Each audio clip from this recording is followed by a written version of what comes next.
Bom dia, primeiro ano. Vamos à nossa videoaula Bacias hidrográficas brasileiras.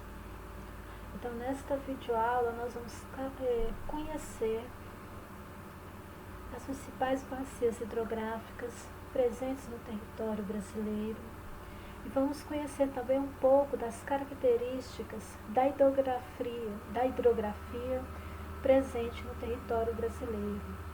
Mas por que conhecer um pouco sobre a hidrografia? A hidrografia vai ser dos elementos principais presentes em uma bacia hidrográfica. Então é essencial que a gente possa conhecer um pouco sobre a hidrografia, como ela se apresenta no território brasileiro, como ela está presente, de que formas ela está presente e qual a sua importância em uma bacia hidrográfica.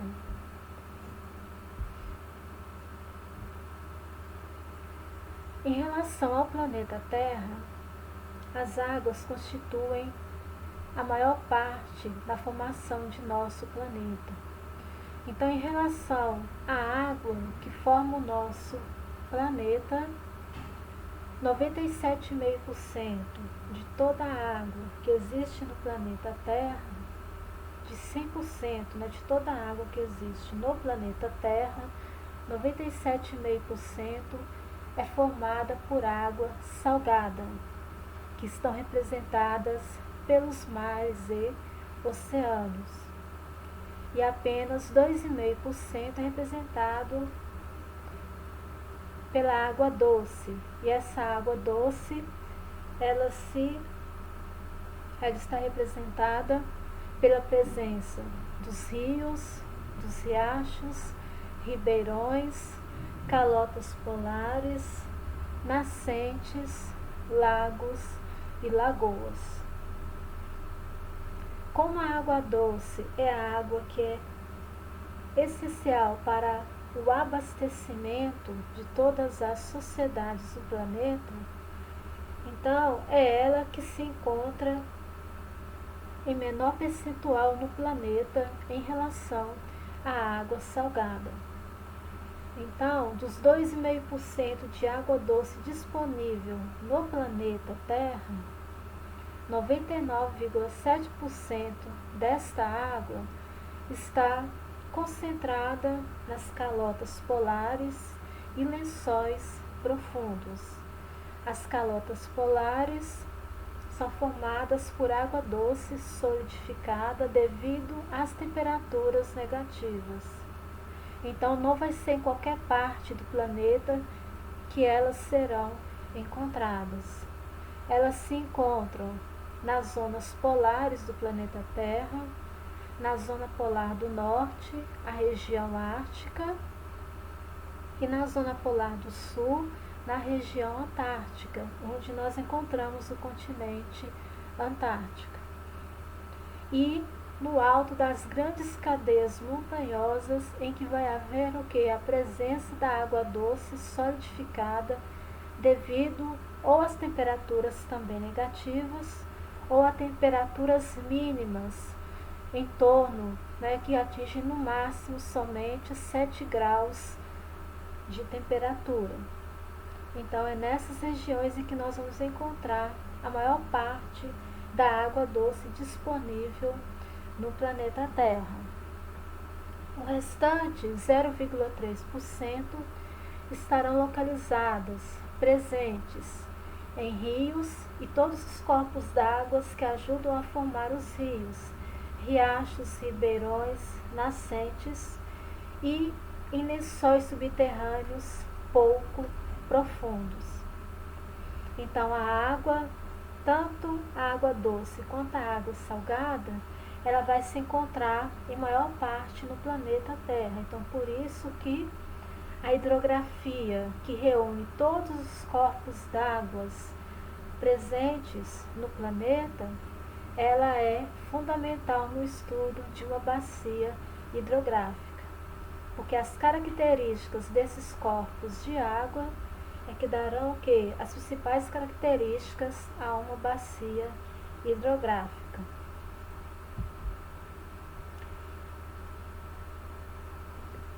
o ciclo hidrológico da água, ou seja, a formação da água, como que ocorre esta formação da água.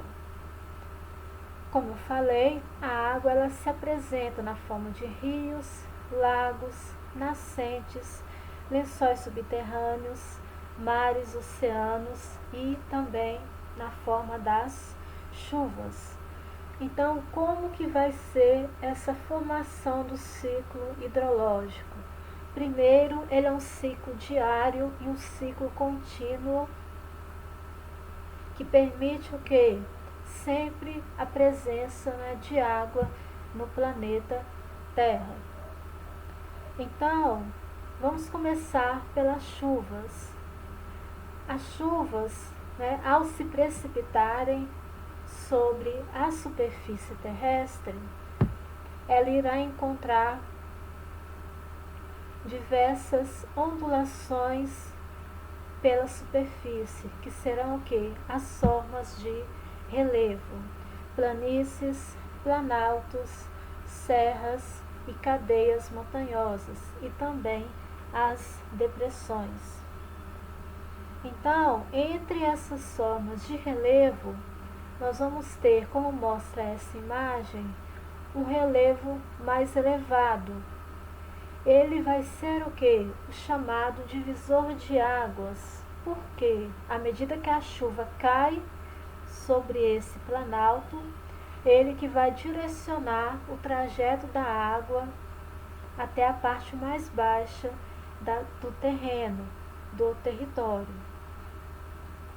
Esse morro também, ele vai servir como quê? Como abastecedor de água, à medida que a água também vai infiltrar no solo e por entre as rochas presentes nesse morro, dando origem que às nascentes de águas. Então pode formar as nascentes de água e também ajudar a formar, né, os depósitos de águas subterrâneas. A água que escorrer superficialmente irá formar o que? Irá formar os rios, irá formar lagos, lagoas, córregos, que consequentemente, né, irão ajudar a formar também os oceanos e mares. Como o planeta recebe bastante radiação solar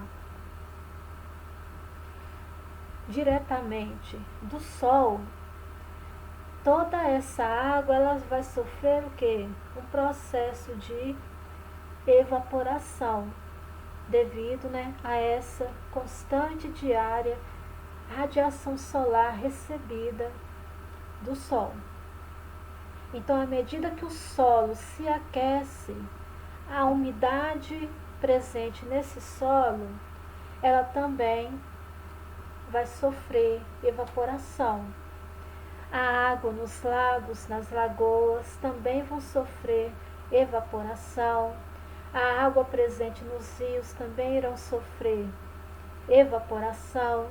A água presente nos oceanos e mares também irão sofrer evaporação. Este evaporar da água irá transformar essa água em vapor úmido. Então, este vapor úmido, à medida que sobe a atmosfera, irá o quê? Irá se concentrar juntamente com outras gotículas, com outros vapores originários, né, desse processo de evaporação. Então, quanto maior a condensação, quanto maior a presença de vapor de água na atmosfera, maior será o quê? As chances de ocorrer uma nova precipitação, as chances, né, de ocorrer um novo fenômeno que é chamado de chuvas. Então, esse ciclo de formação das chuvas, que ajuda a formar os corpos d'água, tanto superficialmente quanto subterrâneos no planeta, ele é um ciclo diário. E é através dele que existe o quê? a manutenção da água, a presença da água no planeta. Os rios e seus elementos e características. Então, como eu falei, a hidrografia é o elemento principal em uma bacia hidrográfica. As bacias hidrográficas podem ser definidas como uma parte do relevo abastecida por um rio principal, seus afluentes e subafluentes. Estes últimos são pequenos rios que desaguam em rios intermediários, chamados afluentes, que desaguam no rio principal. Geralmente, o rio principal é o maior rio que existe nessa porção do relevo e é ele que dá o nome para a bacia hidrográfica. Os rios que desaguam nele compõem todo o restante da hidrografia regional. Então, por isso que nós vamos conhecer um pouco, sobre os rios, os elementos que formam os rios, as características que esses rios assumem, porque é eles que vão permitir uma caracterização bastante ampla das bacias hidrográficas aqui no Brasil.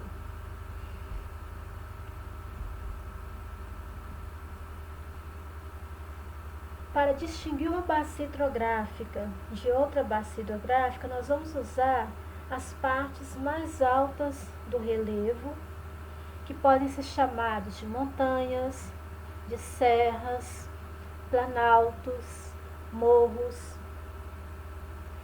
Por quê? Eles serão chamados divisores de água.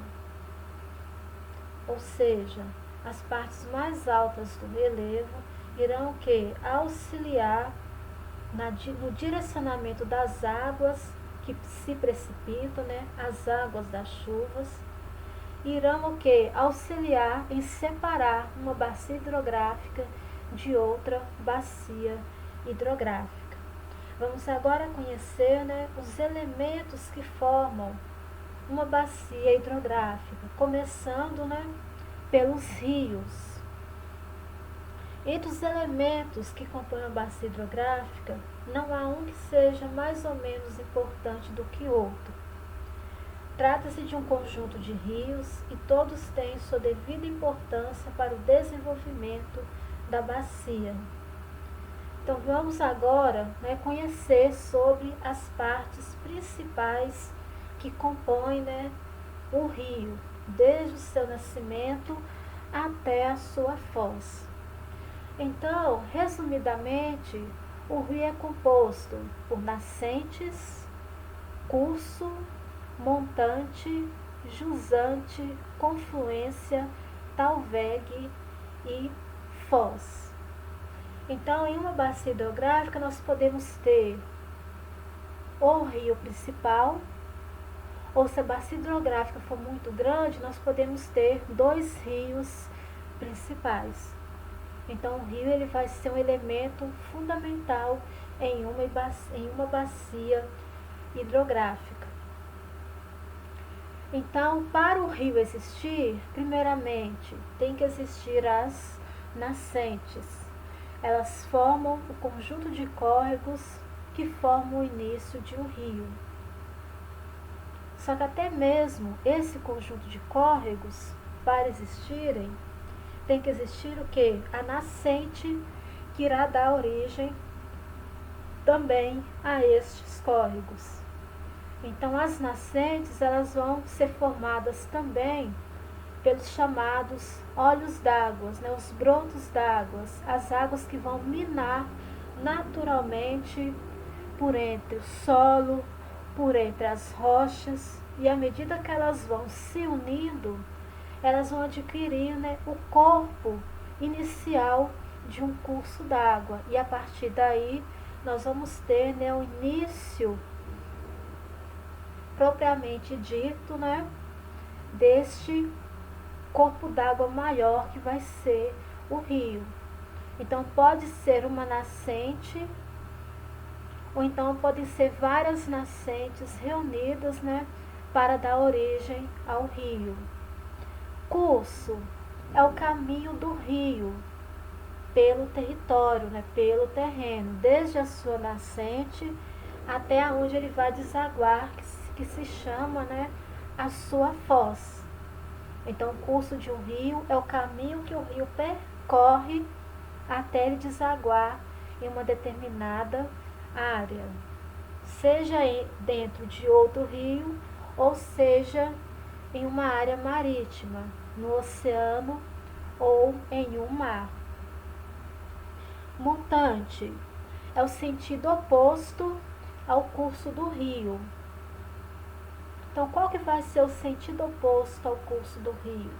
Vai ser o sentido em direção à nascente. Então, quando se fala em montante do rio, é o sentido daquele ponto do rio que nós nos encontramos em direção à sua nascente. Jusante é o sentido do curso do rio, então, ou seja, vai ser todo o sentido que o rio vai ter em seu trajeto até onde ele vai desaguar. Confluência, quando dois rios se juntam, então o encontro de dois rios se chama confluência. Então, o encontro de dois rios podem dar origem a um rio maior. Então, existe, né, em todas as bacias hidrográficas, esse fenômeno chamado confluência. Talvegue, a parte mais funda do leito de um rio. O rio, ele vai ter partes que serão mais rasas e partes que serão mais profundas. Então, as partes mais profundas de um rio é chamada de talvegue. Foz é na forma de estuário, um canal somente do rio, em que ele deságua a sua água. Formato de delta, que parece, né, com o delta que nós usamos nas fórmulas matemáticas e de geometria. Ou a foz pode ser mista, unindo tanto o estuário, um canal, como outros canais juntos, né, na forma de um delta. Então, essas são as partes principais de um rio. Então, continuando aí, a bacia hidrográfica ela vai ser formada, né, por um rio principal. E esse rio principal, geralmente, ele vai ter maior volume de água e está localizada, né, e delimitado por um relevo principal que será chamado de divisor de águas. Aí, neste desenho, o divisor de águas está sendo representado pelo número 10. Então, o divisor de águas, além de separar uma bacia hidrográfica de outra bacia hidrográfica, ele também pode ter presente nascente de água, já que, à medida que as chuvas caem, as águas vão infiltrar nesse relevo mais elevado, podem ficar ali preservadas e um ponto mais abaixo elas minarem, dando origem, né, também a nascentes de águas. Então, o divisor de águas, né, ele é muito importante uma bacia hidrográfica. E além disso, né, à medida que as águas brotam, elas vão o quê? Seguir o seu trajeto, o seu destino, sendo direcionadas, né, pela silhueta desta forma de relevo, deste divisor de águas. O rio principal, uma outra importância que ele vai ter é porque ele é que vai o quê? Dar um nome à bacia hidrográfica. Então, se ele que vai dar o nome à bacia, ele vai ser o quê? O rio mais importante presente nesta bacia hidrográfica. E ele pode ter inúmeros usos, dependendo das suas características. Ele pode ser usado como um meio de transporte, as águas podem ser usadas para irrigação de lavouras, suas águas também poderão ser usadas para geração de energia elétrica. Então, neste desenho aí, nós já vimos o número 10, né, o divisor de águas. O número 1 é a nascente, né, ou o conjunto de nascentes que vão dar origem a este rio. O número 2 vai ser o que? A parte superior do rio, né, o chamado curso superior. O número 3, o curso médio do rio. E o número 4, né, o curso inferior do rio. O número 5 será a sua foz ou desembocadura, ou seja, onde o rio vai desaguar, despejar as suas águas. Vai ser chamado de foz ou desembocadura.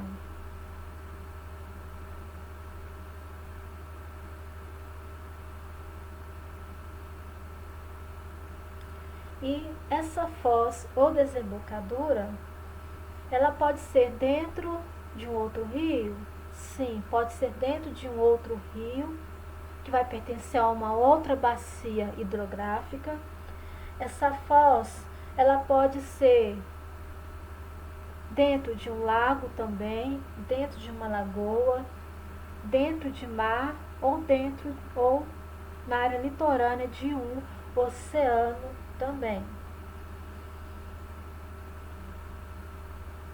Os rios também são compostos por afluentes e subafluentes, que serão os números 8 e número 9 aí no esquema. O rio afluente são rios intermediários de médio porte. Eles que vão o quê? Abastecer o rio principal e permitir que esse rio principal na bacia continue tendo o quê? O seu volume de água estabilizado.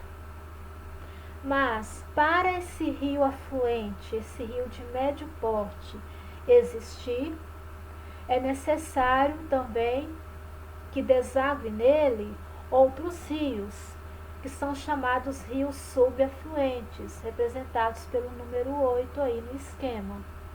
Então, os rios subafluentes são corpos de águas menores. Podem ser ribeirões, podem ser riachos, podem ser córregos, mas eles serão essenciais porque é eles que vão formar os rios afluentes. E os rios afluentes são essenciais para que o rio principal na bacia tenha o seu volume de água constante durante todo o ano. Nós temos também como outra parte principal, né, as margens do rio, né, a margem direita e a margem esquerda do rio. Para a gente poder identificar qual que vai ser a margem direita, qual vai ser a margem esquerda de um rio, vai depender de nossa posição em relação à foz desse rio. Então, a margem direita está representada pelo lado em que está o número 7, a margem esquerda é representada pelo lado em que está o número 6. Então, como que eu vou saber, né? Margem direita, margem esquerda. Imagine que você está na foz deste rio aí no desenho, que você está de costas para essa foz. Então, você estando de costas, o seu braço direito irá indicar o quê? A margem direita do rio. Então, todos os pequenos rios que estiverem do seu lado direito irão ser rios afluentes e subafluentes que vão ajudar a formar esse rio principal. O seu braço esquerdo irá indicar o quê? A margem esquerda do rio. E aí você vai poder identificar, né, os rios afluentes e subafluentes presentes nessa margem esquerda e que ajudam a formar o rio principal nesta bacia hidrográfica. como eu falei, a foz ou desembocadura de um rio, ela tem formato de delta e formato de estuário. Então, no formato delta, o rio vai despejar as suas águas através de múltiplos canais que irão se formar. Na forma de estuário, as águas desse rio irão ser despejadas somente por um único canal. Então é isso, tá? Essa quantidade de canais que vai o quê? Que vai caracterizar a foz de um rio. A foz delta, com a formação de vários canais de água despejando, né, a água desse rio naquele determinado espaço. A foz estuário, em que vai existir apenas um único canal despejando a água do rio naquele determinado espaço. Então nós temos aqui, né, uma foz em forma de delta com múltiplos canais, que vocês podem perceber aí. Temos uma outra foz já somente com um canal de água. Essa aqui já é a foz em estuário. Esse outro desenho aqui, né, da foz de um rio também, um único canal, né, um único curso, despejando as águas no litoral, foz em estuário também. E aqui nós temos, né, mais de um canal despejando, né, as águas desse rio, né, foz em delta.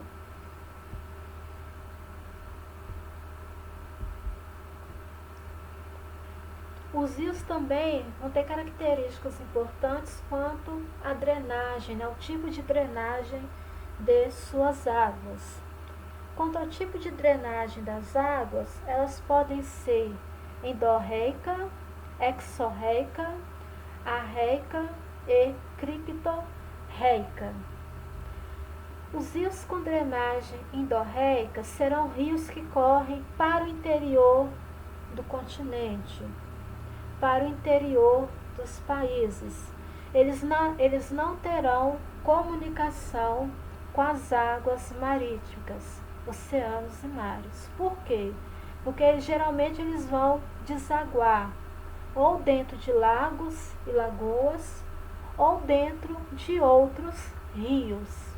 Então, quando esses rios têm suas águas direcionadas para o interior, desaguando em outros rios ou desaguando em lagos e lagoas, nós dizemos que esse rio tem as suas águas, né, com drenagem endorreica.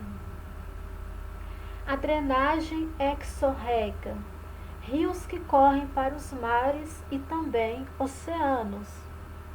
Então, quando nós vemos um rio cujas águas seguem o seu trajeto e desaguam nos mares e oceanos, nós vamos dizer que a drenagem de suas águas ela é exorreica. A drenagem arreica são rios onde as águas evaporam antes de seguirem os seus caminhos. Então são rios que ao longo do caminho vão perdendo o quê? Vão perdendo o volume de água, até chegar a um certo ponto em que ele para de correr devido à ausência de água. Então essas águas, ou elas se evaporam em grande quantidade, ou elas podem, né, ir se filtrando pelo caminho em meio ao solo e em meio, né, às rochas. Então esse rio vai perdendo o volume de água em seu curso e antes dele chegar ao seu destino final, ele simplesmente, né, se torna seco, sem nenhum corpo d'água em seu leito. Então, quando isso acontece, nós dizemos que esses rios têm uma drenagem arreica. A drenagem criptorreica, rios que são absorvidos por estruturas rochosas. Geralmente são rios que formam imensos vales, né, por onde eles têm o seu trajeto devido que ao grande poder, né, de erosão de suas águas. Então, ou seja, eles vão escavando muito, né, o leito por onde eles percorrem o seu caminho e vão o quê? Aos poucos, né, sendo absorvidos pelas estruturas rochosas que ficam expostas, né, ao longo do curso, né, das áreas marginais desses rios. Então, quando isso acontece, nós dizemos que a drenagem desta água é criptorreica. Então, só para terminar essa parte das drenagens, a drenagem endorreica ocorre em rios que desaguam em outros rios ou lagos. A drenagem exorreica, os rios que desaguam em mares e oceanos. A drenagem arreica, os rios que têm toda a sua água infiltrada pelo solo ou evaporada. Os rios, assim como nós, apresentam fases relacionadas, né, desde o seu surgimento. Então, eles apresentam a fase da juventude, a fase da maturidade e a fase da velhice. Na fase da juventude, os rios possuem nascentes nos relevos mais altos, em serras, planaltos, cadeias montanhosas. As suas águas vão ter uma maior velocidade e vão apresentar também um maior poder de erosão por onde irão passar. E irão provocar o quê? Uma grande escavação, né, dos solos por onde irá se formando o leito desses rios. Então, os rios na fase da juventude irão formar, né, grandes vales, não só em extensão, mas também em profundidade. Nesses rios também, com essa fase da juventude, é muito frequente a presença de corredeiras, quedas d'água e cachoeiras, o que irá promover maior velocidade e força erosiva de suas águas. Os rios na fase da maturidade irão apresentar águas mais tranquilas, velocidade constante, porque serão rios que estarão percorrendo já territórios mais planos, né? Áreas de planície principalmente. E essas águas, por terem, né, uma velocidade constante, irão estar carregando, né, grandes cargas de sedimentos, areia, terra e produtos, né, oriundos da erosão.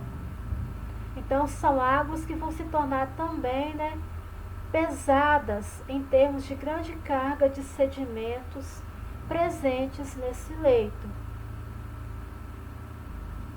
Na fase da velhice, os rios irão apresentar um trabalho de formação de sedimentação devido à grande carga de sedimentos que essas águas já carregavam durante a fase da maturidade. Então, na fase da velhice, toda essa carga de sedimentos compostas nas águas levadas por esse rio, esses sedimentos eles vão sendo depositados, né, nos terrenos. Geralmente são terrenos também bastante planos, bem mais baixos, né, em relação aos altos relevos.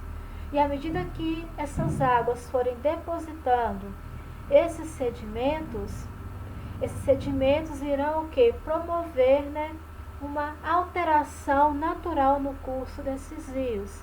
Então, esses rios vão apresentar, né, uma silhueta com muitas curvas, né, devido que a formação desses meandros, né, dessas pequenas baías, dessas pequenas prainhas de sedimentos em meio ao curso de água. E a formação desses meandros irá fazer com que esses rios, na fase da velhice, né, as suas águas tenham que uma velocidade maior, uma velocidade menor, desculpe, né, uma redução na velocidade das águas. Quanto à vazão, né, o que é a vazão de um rio? É a velocidade, é em termos de se medir o quê? A quantidade, né, de água está descendo, né, por minutos. É essa que vai ser a vazão de água de um rio. Então, quanto à vazão, os rios eles podem ser classificados como intermitentes e também como perenes. O que serão os rios intermitentes? Rios que vão secar totalmente ou terem uma redução muito drástica de suas águas durante os longos períodos de estiagem, que vão compreender, né, estarão compreendidos entre as estações de outono e inverno aqui na maior parte do Brasil. Os rios perenes são rios que nunca secam, porque eles vão ter quantidade suficiente de água em seu curso durante todo o ano, então eles não vão secar, mesmo em período de estiagem.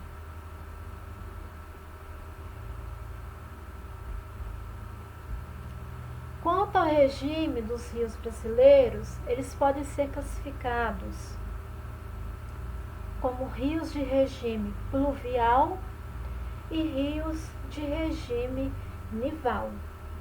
Os rios com regime pluvial são rios que dependem muito da presença das precipitações, ou seja, da presença das chuvas.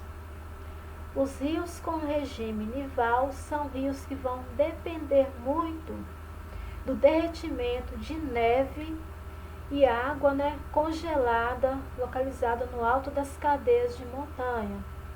Então, como mostra a imagem aí, né, o rio Amazonas, ele é um rio de regime misto. Por quê?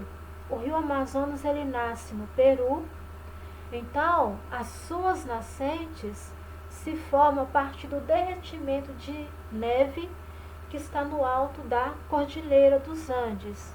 Então, o início do rio Amazonas é de regime nival e à medida que ele vai assumindo um corpo d'água maior, com maior volume de água, ele se torna um rio de regime pluvial, porque ele vai depender muito, né, das chuvas presentes, né, na região da bacia hidrográfica amazônica, como também, né, dos seus afluentes e subafluentes que também dependem dessas chuvas para formarem e constituírem, né, esses corpos d'água presentes na bacia amazônica. O clima também irá influenciar bastante as características dos rios em uma bacia hidrográfica. O clima equatorial, ele possui altos índices pluviométricos, altos índices de chuva. Então, os rios que se formam em região de clima equatorial, eles não irão sofrer com redução de água e nem vão secar. Por quê? Porque as regiões de clima equatorial serão o quê? Fartamente abastecidas com grande volume de chuvas durante todo o ano.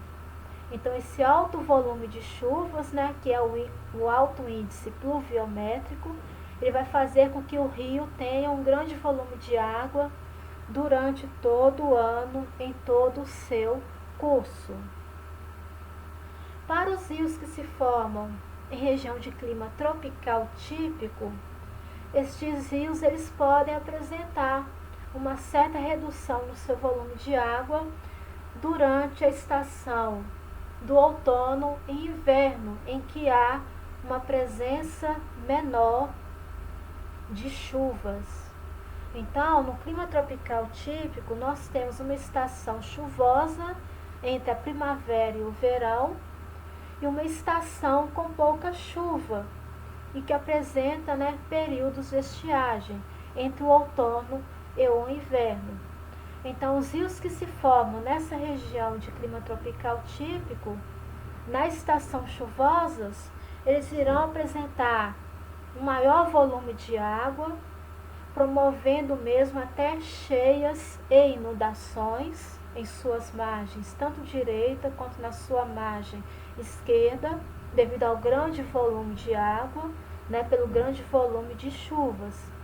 E podem apresentar uma redução dessas águas no seu curso durante a estação seca, devido ao menor volume de chuvas. Quanto ao clima subtropical, é um clima que apresenta chuvas bem distribuídas o ano inteiro. Então, para os rios que se formam em região de clima subtropical, esses rios terão uma quantidade constante de águas em seu curso durante todo o ano. O clima tropical semiárido, ele já vai apresentar chuvas irregulares durante o ano. E pode apresentar também longos períodos de estiagem. Então, para os rios que se formam na região de clima tropical semiárido, os rios eles podem ser intermitentes, rios que podem secar durante o período de estiagem, e podem também ter rios perenes, mas cujas águas vão diminuir drasticamente durante o período da estiagem. Então vai depender muito da presença de afluentes para fazer com que esse rio tenha sempre um certo volume de água em seu curso durante todo o ano. No clima tropical oceânico, nós temos chuvas bem distribuídas durante o ano, devido às influências dos ventos úmidos trazidas do Oceano Atlântico. Então, nós temos também a formação, não só dos ventos úmidos no Atlântico, como também a formação de grandes massas úmidas que ajudam o quê? A formar as chuvas quando entram aqui no continente americano. Então, na parte em que o Brasil está localizada, na América do Sul, então além da grande quantidade de massas úmidas que se formam na região da floresta amazônica e contribuem para a formação das chuvas na região nordeste, na região centro-oeste, na região sudeste e na região sul do Brasil, esse fenômeno será completado pelos ventos e massas úmidas que vêm do Oceano Atlântico. Então, para os rios que se formam em região de clima tropical oceânico, serão rios que não vão ter problemas de seca e nem de redução de águas durante o ano. Eles vão ter uma quantidade constante e satisfatória de água em seu curso o ano todo. Quanto à presença de lagos no Brasil, serão poucos e estarão mais concentrados na área litorânea, porque serão lagos formados por sedimentos, e serão conhecidos como lagos de restinga. Mas o que são esses sedimentos? Terra, areia, até mesmo rochas minerais carregadas pelas águas dos rios. Como no Brasil a maior parte dos rios desaguam no litoral do Oceano Atlântico, por isso o Brasil tem a maior presença desses tipos de lagos de restinga concentrados ao longo do litoral do nosso país. Porque os sedimentos carregados pelas águas dos rios que desaguam no litoral do Oceano Atlântico vão sendo depositados, dando origem a estes lagos. Então, o rio Amazonas, que deságua no Oceano Atlântico, no litoral norte, rio São Francisco, que também deságua no Oceano Atlântico, O rio Jequitinhonha também, que deságua no Oceano Atlântico, e inúmeros outros rios. Então eles vão contribuir, né, para a formação dos lagos de Restinga, porque suas águas trazem estes sedimentos que vão sendo, né, depositados e dando origem à formação dos lagos no litoral.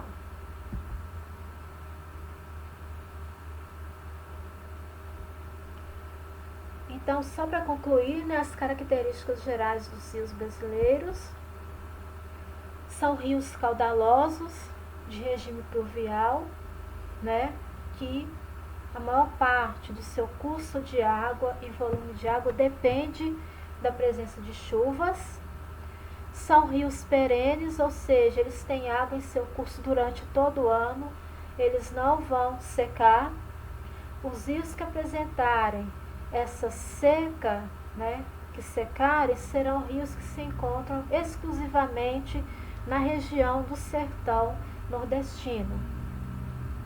A maior parte da foz, da desembocadura dos rios brasileiros é do tipo estuário, ou seja, as águas desembocam através de um único canal. O predomínio de rios planálticos, porque são rios que têm as nascentes na parte mais alta dos relevos, e estes rios têm a maior parte dos seus cursos também passando por terras mais elevadas. Então, ele apresentam muitas corredeiras, apresentam quedas d'água, cachoeiras que vão permitir o quê? Uma força mecânica maior dessas águas, que é característica essencial para a geração de energia elétrica. Por isso, na maior parte desses rios planálticos se encontram instaladas hidrelétricas que produzem, né, a maior parte da energia elétrica consumida aqui na região sudeste, região sul, nordeste e região centro-oeste do Brasil. Então, alguns exemplos de rios planálticos. O rio São Francisco, por exemplo. Nós vamos ter também trechos do rio Jequitinhonha, também. Rio Paraná também está um outro exemplo de rio planáltico. Pequena quantidade de lagos, geralmente os lagos de Restingas, que estão concentrados no litoral. Os rios navegáveis estão afastados das regiões mais desenvolvidas. São rios que correm mais em regiões de planície, né, em solos mais planos, e que estão mais rodeados, né, por fazendas de lavoura e criação de rebanhos, né, e que não possuem o quê? Alto relevo em sua região. O predomínio da drenagem das águas de nossos rios é isorreica, porque a maior parte dos nossos rios, né, tem a sua foz, a sua desembocadura em direção ao Oceano Atlântico. Então, concluindo esta parte, 59% do nosso país é composto por terras altas, terras elevadas, né, em grandes conjuntos de planalto. E 41% do Brasil, do território brasileiro, é plano, né, em áreas de planície. Então, nesses 59% do Brasil que é planalto, existe, né, um grande potencial hidrelétrico dos rios que são aproveitados para a geração de energia elétrica. Nos 41% do Brasil que é planície, nós temos o que? Um subaproveitamento para a geração de energia elétrica, mas um grande aproveitamento em termos de transporte pluvial que é realizado no curso desses rios.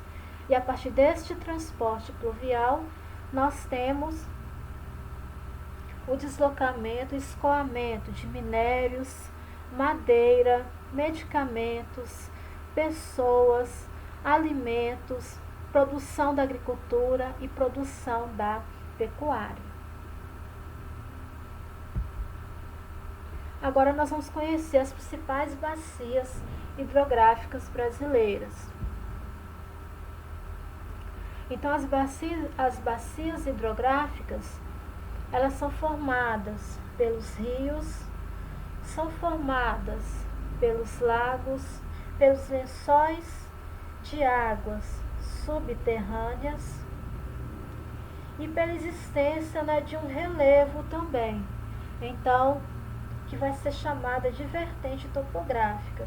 Então, os rios, os lagos, os lençóis subterrâneos de água e a vertente topográfica irão formar as bacias hidrográficas.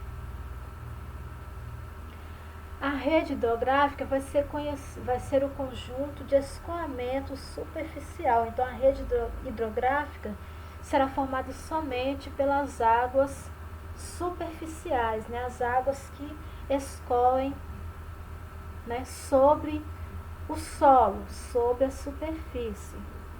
Então, no Brasil, a maior parte dos rios nestas bacias hidrográficas serão rios volumosos, apresentarão cheias no verão, né, que é o período chuvoso, possuem drenagem exorreica, porque a maioria desses rios correm e desaguam no Oceano Atlântico e a maioria são rios de planalto.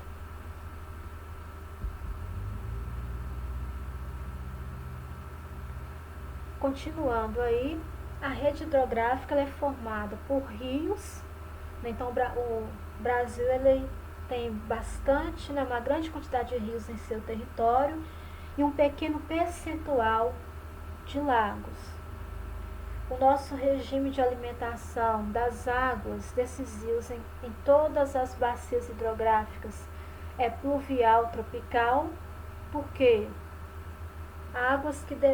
esses rios dependem, né, da grande precipitação, do grande volume de chuvas que se formam, né, no clima tropical com suas variações ao longo do território brasileiro. A maioria dos rios é perene, ou seja, nunca secam, possuem água, né, durante todo o ano em seu curso. A maior parte, né, dessa hidrografia é usada como fonte de energia elétrica, porque, né, nós temos como predomínio os rios de planalto. Então, nós temos aí, né, as principais bacias hidrográficas brasileiras. Número 1, a Bacia Amazônica. Número 2, Bacia do Paraná. Número 3, Bacia do Tocantins, Araguaia. Número 4, Bacia do Rio São Francisco. Número 5, Bacia do Rio Paraguai. Número 6, Bacia do Rio Uruguai. E temos bacias agrupadas, representadas pelo número 7, 8 e 9. Bacia do Nordeste, Bacia do Leste e Bacia do Sudeste. No caso da Bacia do Leste e Bacia do Sudeste, os rios terão uma comunicação. Então, os rios da Bacia do Leste irão, né, ajudar em termos de volume de água os rios da Bacia do Sudeste, como também esses rios aqui do Sudeste podem auxiliar, né, com água os rios da Bacia do Leste. E nós vamos ter aqui, né, vertentes topográficas que irão o quê? Que irão fazer a intercomunicação destas duas bacias hidrográficas, né, que serão aqui, né, os planaltos do leste e sudeste, principalmente representados pela cadeia de Espinhaço. Então, a bacia amazônica ela vai ser a maior do Brasil e vai ser uma das maiores também na porção da América do Sul. Então, assim como a floresta amazônica, ela se encontra em maior parte do território brasileiro, mas também se encontra em países vizinhos, como Peru, como a Bolívia, Venezuela, Guianas, Colômbia. O mesmo vai acontecer com a bacia amazônica, né? Com toda a região drenada pelo rio Amazônico. Então, além do Brasil, a bacia amazônica ela vai estar presente no Peru, na Colômbia, no Equador, Venezuela, Guianas e também na Bolívia. A bacia amazônica ela é a maior do mundo, apresenta duas grandes cheias, devido que ao grande volume de chuvas nessa região aí. Então nós temos a presença da linha do Equador, que promove um clima equatorial, um clima muito quente, com grande evaporação das águas e que, como consequência, né, com grandes volumes de chuvas. Então, como ocorre aqui na região sudeste, em que nós temos uma cheia dos rios durante o ano, os rios da bacia amazônica eles vão ter, devido a essa maior presença de chuvas, né, duas grandes cheias anuais. E além do grande volume de chuvas, nós temos, né, afluentes do rio Amazonas que se formam na parte do hemisfério norte, ou seja, acima da linha do Equador, né, no território das Guianas, da Venezuela, da Colômbia, né, nas áreas de relevo mais elevado. Então, esses rios afluentes têm as nascentes nessa região e eles descem, né, o terreno em direção ao rio Solimões, que ao entrar no Brasil, no alto, né, da cidade de Manaus, se transforma em rio Amazonas. E também nós vamos ter, né, rios afluentes que se formam na parte do hemisfério sul, né, já rios afluentes que se formam no estado do Mato Grosso, no estado do Acre, no estado de Rondônia, né, que se deslocam e se desaguam também no rio Amazonas. Então, por isso, né, essas duas grandes cheias anuais. O principal rio Amazonas nasce na Cordilheira dos Andes, no Peru. Inicialmente recebe o nome de Apuramac e em seguida de Ucayali, ainda no Peru. É a bacia que apresenta maior potencial hidrelétrico do nosso país e apresenta excelente potencial para a navegação de Belém, do Pará, né, até o litoral.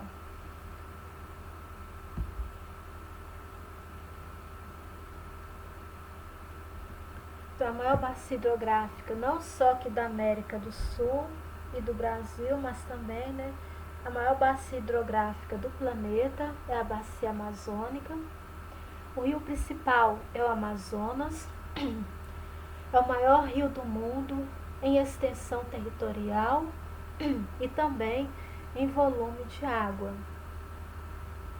É um rio com regime complexo, misto, né, porque suas águas dependem das chuvas e do derretimento da neve. A sua foz ela é mista, porque a sua foz, em alguns locais, a água vai estar desembocando por um único canal, estuário, e em outros locais a foz vai ser através de múltiplos canais, né, na forma delta. Então, por isso que a foz ela é mista, apresentando foz estuário e delta ao mesmo tempo. Toda a extensão do rio Amazonas drena, né, uma grande área de terras baixas, né, a maior parte das áreas de planícies do Brasil será drenada pelo rio Amazonas. Apresenta o maior potencial hidrelétrico do Brasil, que ainda é subaproveitado. Nasce da Cordilheira dos Andes e atravessa 7 países: Peru, Brasil, Colômbia, as Guianas, Venezuela, Bolívia,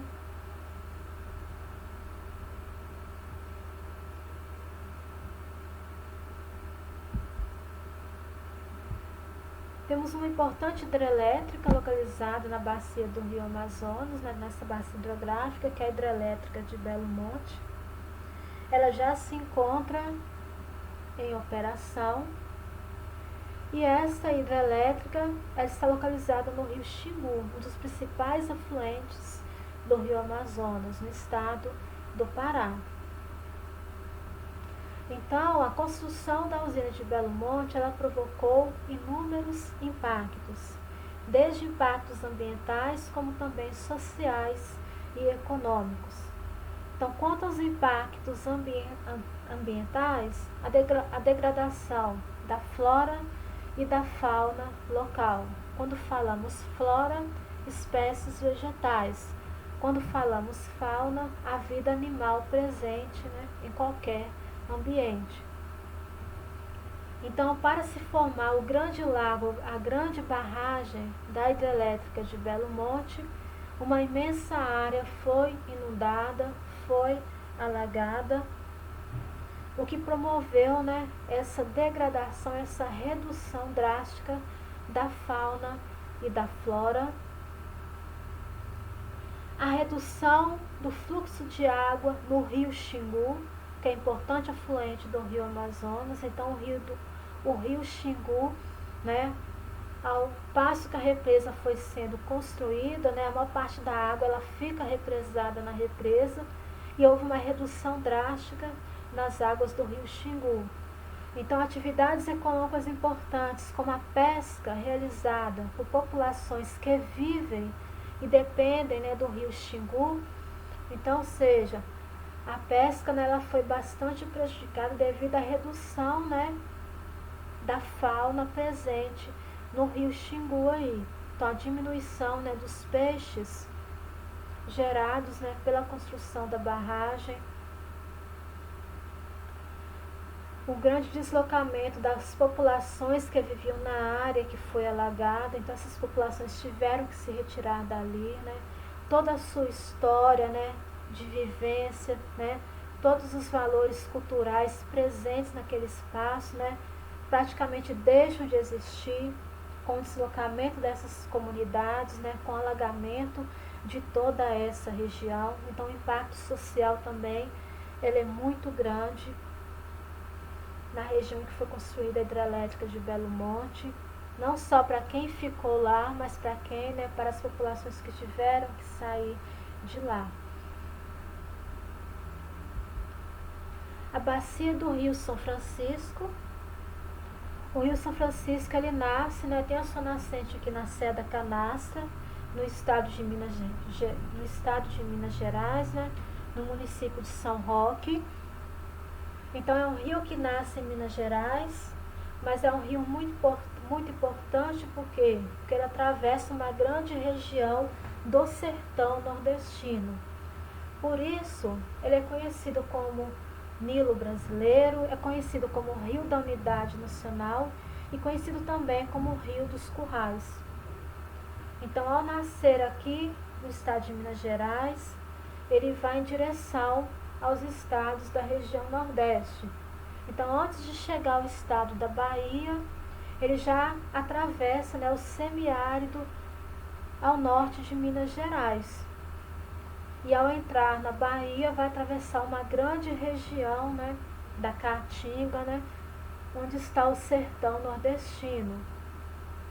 Então, Bahia, Sergipe, Alagoas, e outros estados. Então, ou seja, é um rio, que tem bastante importância devido que as suas águas irão permitir, a prática da agricultura pelas populações que vivem, às suas margens.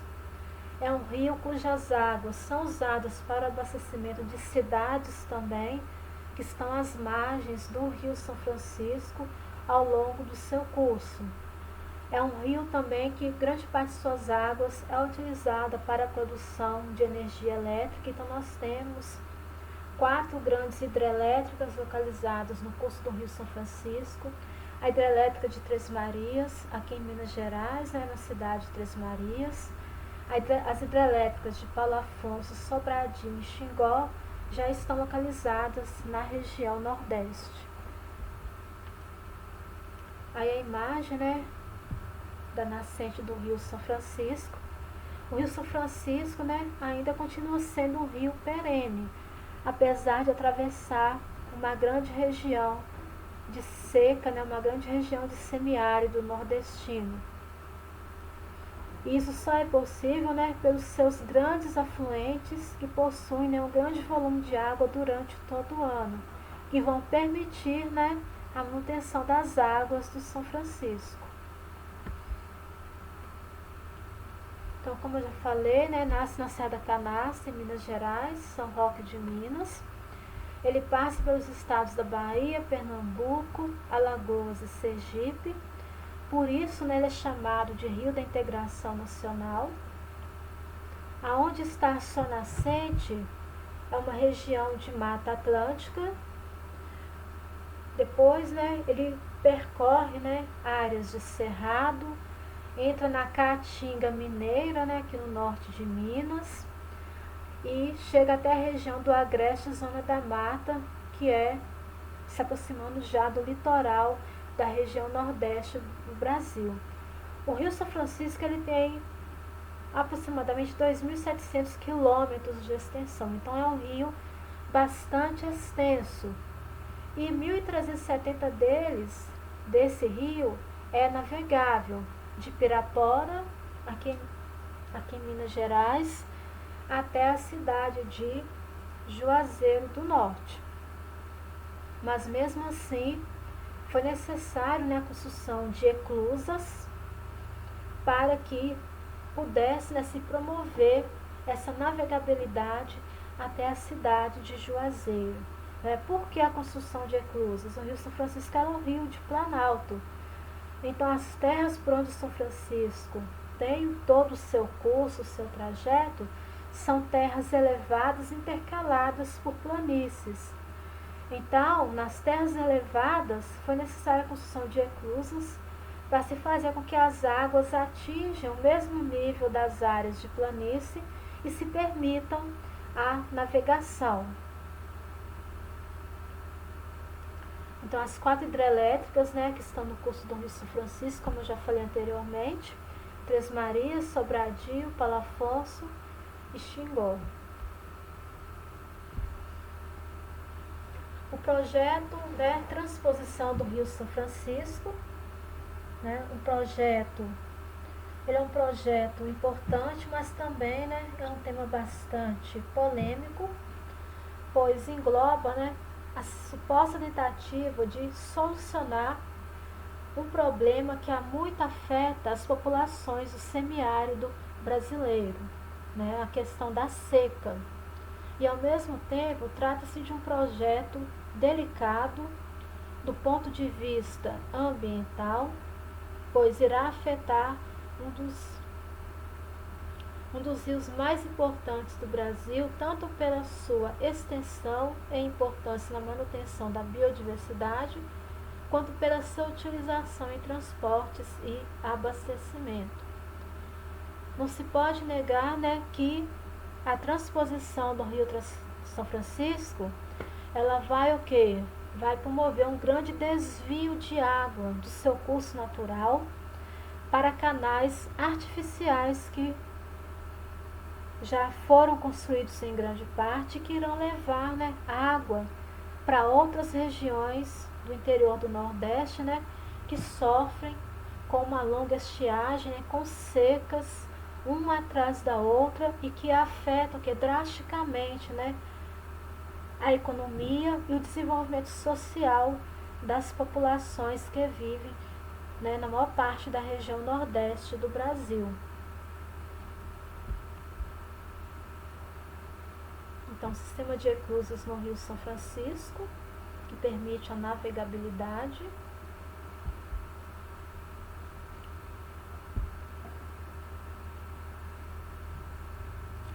O Rio São Francisco ele tem grande importância também quanto à irrigação das lavouras, né, que são cultivadas ao longo, né, do seu curso, da atividade pecuária também, e a geração de energia elétrica.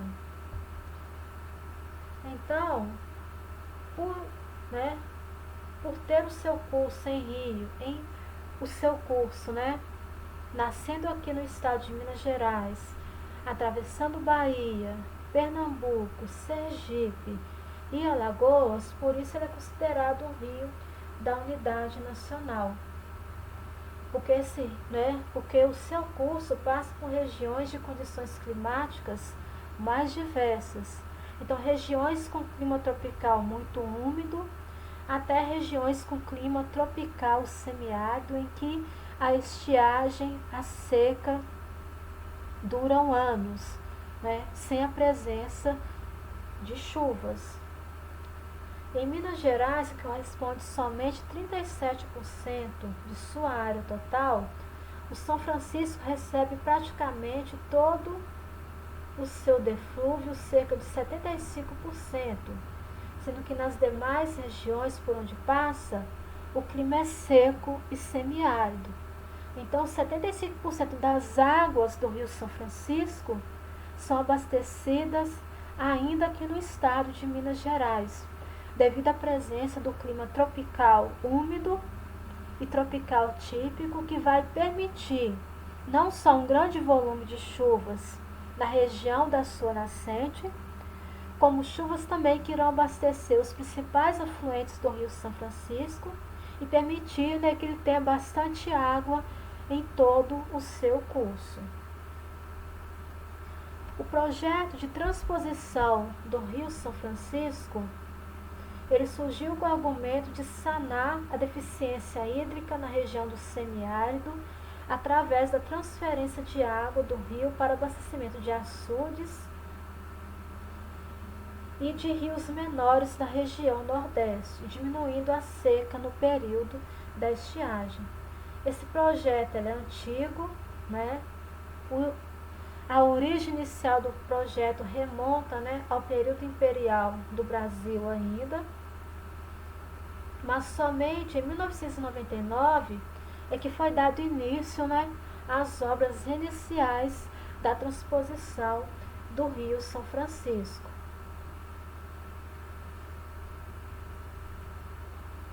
O Rio São Francisco ele tem dois grandes eixos, o eixo norte e o eixo leste. O eixo norte do projeto do Rio São Francisco levará água para os sertões de Pernambuco, Paraíba, Ceará e Rio Grande do Norte. Ele terá 400 quilômetros de extensão de canais artificiais construídos. Vão alimentar 4 grandes rios e 3 subbacias que formam a bacia do São Francisco, a Brígida, a Terra Nova e a bacia do Pajeú.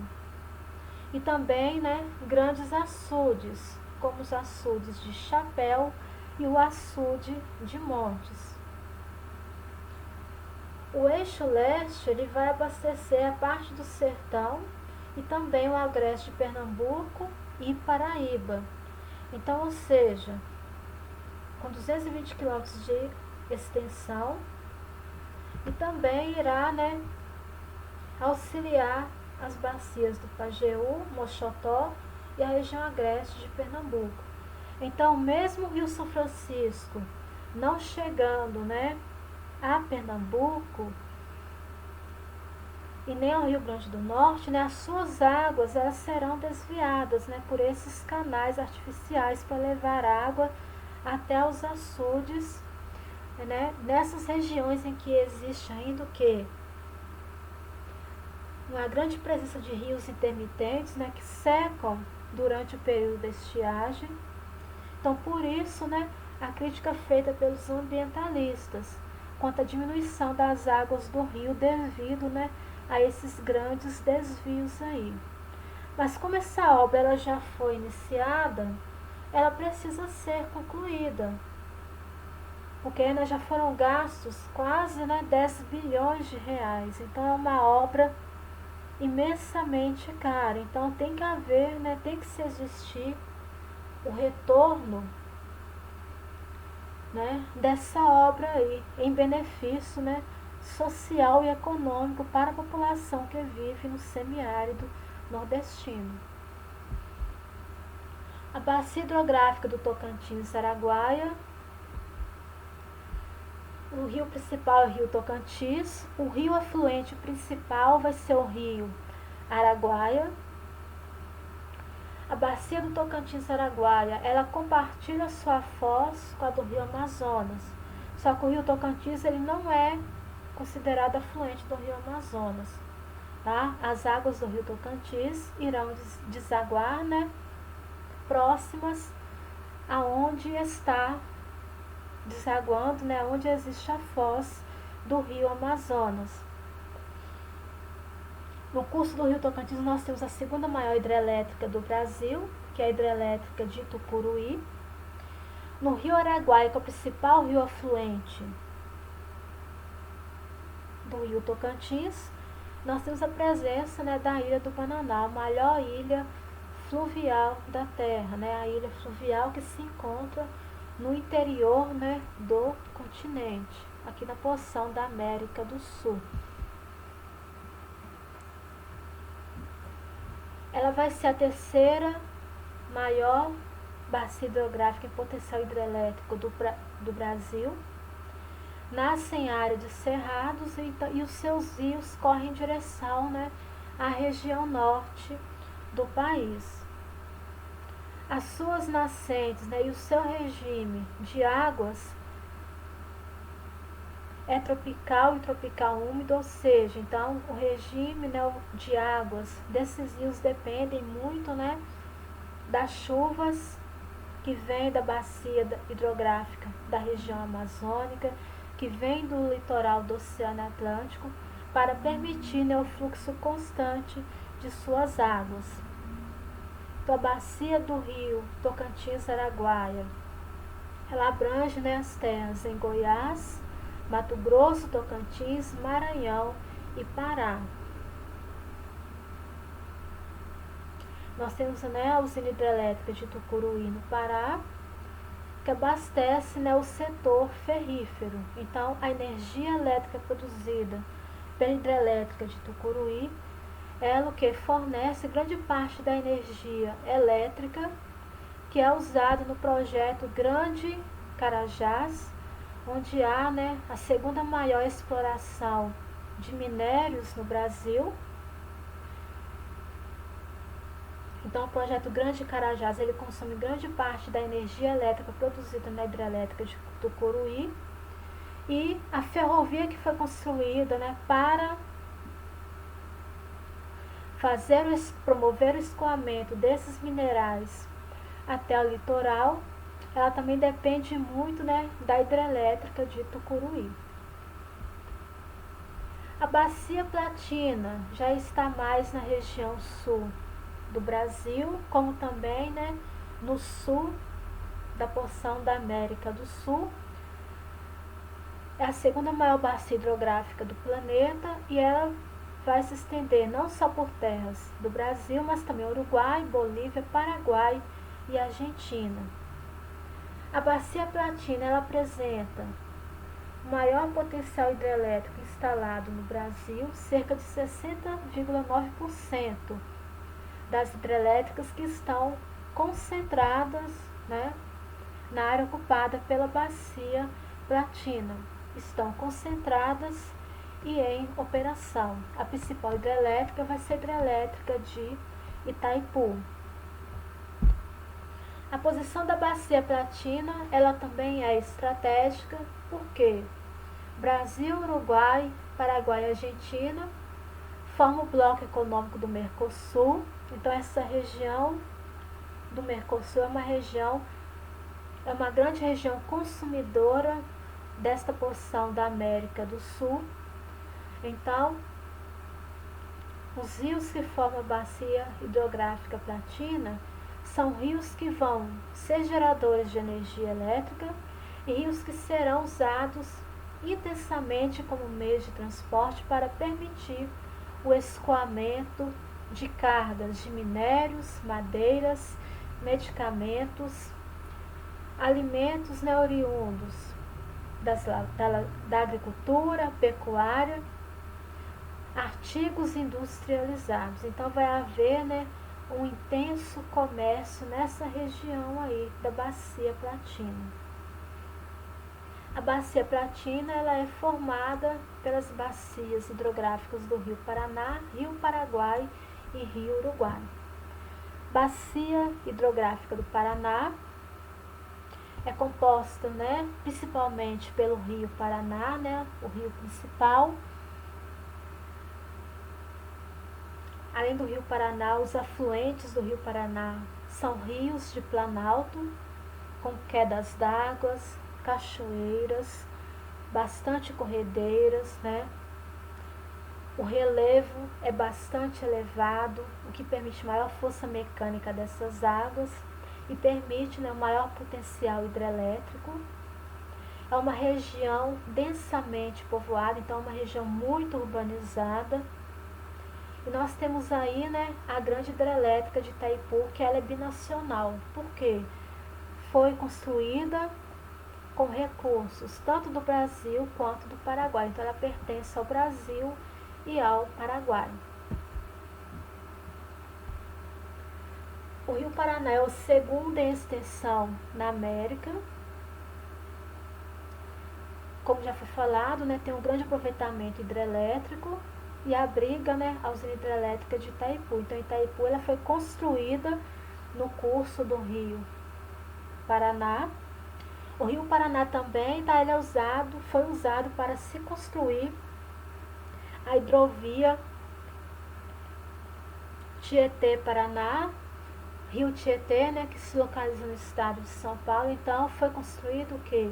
Um sistema de eclusas para interligar as águas do Rio Paraná ao Rio Tietê e permitir o que? Também um escoamento de grande parte da produção para o estado de São Paulo através desta hidrovia. Então, além de se utilizar o transporte rodoviário, utiliza-se também a hidrovia Tietê-Paraná para esse grande deslocamento de cargas de minérios, gêneros da agricultura, pecuária, artigos industrializados que chegam em São Paulo, são consumidos na região sudeste ou que serão exportados, vendidos para outros países. Então aí nós temos uma imagem da hidrovia Tietê-Paraná. A bacia do Rio Paraguai. O Rio Paraguai é o principal rio desta bacia hidrográfica. Ele é considerado um rio de planície porque as suas nascentes e o seu curso correm por terrenos planos, planícies, principalmente a planície do Pantanal Mato-Grossense. Então, por isso que é uma bacia de rios de planície. Por ser rio de planície, tem pouco aproveitamento para geração de energia elétrica, mas um grande aproveitamento como meio de transporte, porque devido à sua navegabilidade, que é essencial por ser um rio de planície. Então, em seu curso não vai existir nenhum tipo de obstáculo que dificulte a navegabilidade. Então, os portos fluviais de Santa Catarina, do Rio Grande do Sul e Paraná, que formam a região sul do Brasil, irão receber tudo o que é transportado pelo Rio Paraguai e a partir daí ou vender, consumir no interior do Brasil ou ser exportado para outros países. a bacia do Rio Uruguai. O Rio Uruguai ele terá trechos de planalto e também trechos de planície. Mas, apesar de ter trechos de planaltos, ele tem apresenta um bom potencial hidrelétrico, mas esse aproveitamento hidrelétrico ele vai ser pouco aproveitado. Tá? Ele é navegável no médio e baixo curso. Ele nasce, né, pela fusão, pela união de dois rios, né, o Rio Canoas, em Santa Catarina, e o Rio Pelotas, no Rio Grande do Sul. Aquífero Guarani, né, o maior depósito de água subterrânea que está localizado aqui na América do Sul. Além de se encontrar no subsolo do Brasil, ele também está presente no subsolo do Paraguai, do Uruguai, da Argentina. Então ele é o que? Um aquífero transfronteiriço, né? Porque está na região de fronteira entre Brasil, Paraguai, Uruguai e Argentina. Então é um importante reservatório de água doce, né, aqui na América do Sul. E várias cidades aqui no Brasil, principalmente no estado de São Paulo, Rio Grande do Sul, Santa Catarina e Paraná, além de cidades na Argentina, Paraguai e Uruguai, utilizam as águas que formam mananciais externos para o abastecimento das cidades. Então, é uma importante fonte de água para o abastecimento das cidades, o aquífero Guarani, nessa porção aí do território brasileiro. Nós terminamos aqui a nossa videoaula sobre bacias hidrográficas.